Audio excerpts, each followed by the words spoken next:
Good evening and good night from Yammy TV.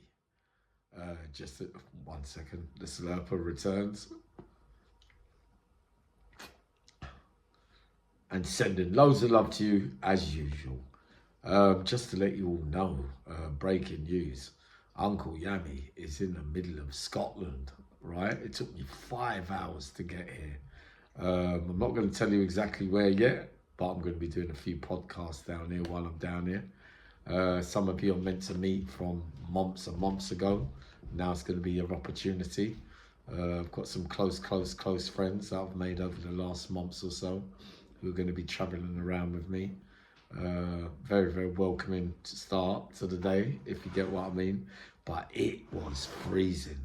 As it got closer and closer to Scotland, I started to get more and more cold. So I'm in Scotland and I'm following on from last night's video where we were talking about bouncers and a couple of experiences that I experiences with bouncers along the years. One of them being last night at the Coliseum. I'm going to take you back to a place called Orange, and it was jungle, and it was 1992. But I can't remember if the name of the club was Embassy Orange. No, it was Astoria. What you want about, Yammy? It was Astoria, and it was a jungle rave called Orange, right? And this was the biggest battle I've ever seen from one man and every single bouncer in a club. So this video, as well as something that happened to me with the bouncers, again, I rate this as one of the roughest and hardest geezers I ever set eyes on. And many of you from South London will remember him or know him or have known of him, and his name was Duffers. And you know what jungle was like them days? It was packed out. It was when ecstasy was first around, kind of thing. A lot of Charlie around as usual. A lot of they make me laugh, all this music stuff. Yet they want it to be a peaceful world, but yet every single song reminds you of badness and want to be a gangster, or I am the original nutter. I used to like that tune. I used to think it suited me to the ground. But anyway, I was in there and there was a geezer called Blue in there as well. Rest in peace, Norman Lindsay from Brixton as well. Lovely geezer, promising boxer. Could have a right row as well. And got a brother called Jimmy, who I knew vaguely through other members from over South London, because, you know, I had links from over South London. Well, it all kicks off in there. And this geezer called Duffers ended up fighting with about four bouncers at first. And they had serious problems. And this was physically with him, right? So obviously, as the skirmish is taking off, at first, it's just him and a few of them, and they are coming completely unstuck, right? Until it got to the point where 5 come, 6 come, 7 come, 8 come. In the end, what could a man do when he's outnumbered by so many? All I remember is he got picked up in the air in the end, and he got brought round the back somewhere, and he got absolutely annihilated, right? Apparently he went to hospital, and I saw the ambulance come, but I didn't get to see the bruises on him. But I got the feedback from those that was there. There was men like Rabbit was there from North London, Lucci was there.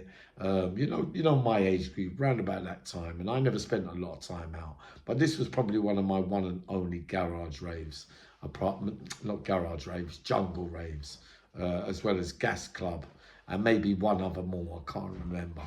And all I remember is this fight here that I saw from a man on his own, no one backing him, was a real row. So yeah, that's the story that I remember from the Orange Club, which was Astoria. Some of you might have been around the scene about that time, and some of you might even remember him. But those that do remember him will remember one thing, that he could look after himself. right, I'm going to get back round to me, right? But it's a bit of an embarrassing one, but not at first it ain't. I put up a brave fight. Now, I'm in over Red Hill, Surrey, and there is a club called Millionaires, it used to be called, and then it used to be called Embassy. So I knew a few people in that area. I was staying down there at the time. That's where the armed siege was, where they came to get me for the robberies. Do you remember that time? I told you about the negotiator, that kind of stuff.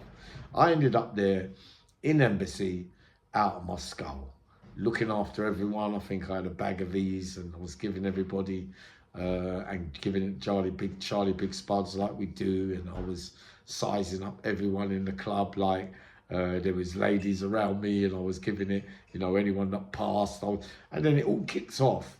Apparently this geezer touched one of my mates' bums, and I took offence to it. I was out of my head, so I ended up fighting with 3 geezers, and one of them, apparently, I grabbed hold of him and rammed him into the wall where his head hit the wall.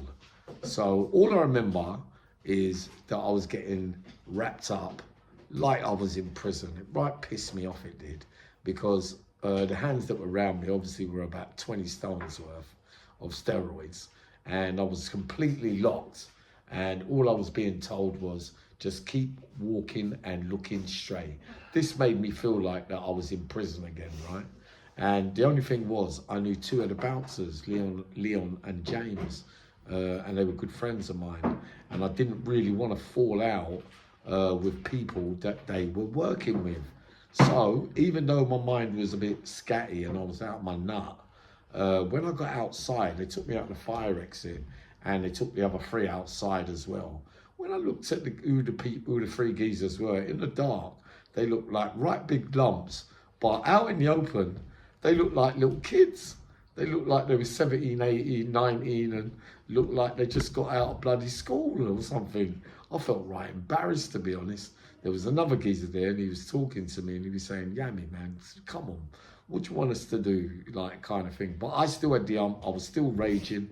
I went back round the other side of the club, and I went round to the to the front entrance, and I was steaming so bad because I felt the embarrassment of being wrapped up, that I just pushed myself through the front gate, through the front entrance again, where you pay to get in.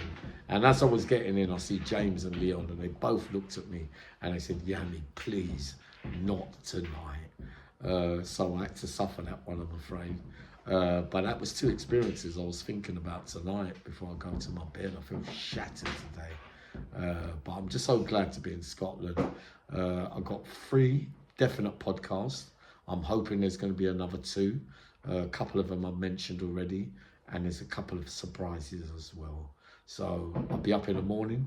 I'll keep you lot up to dated. It's 8 minutes gone now. So I wish you all a good night, and sending loads of love.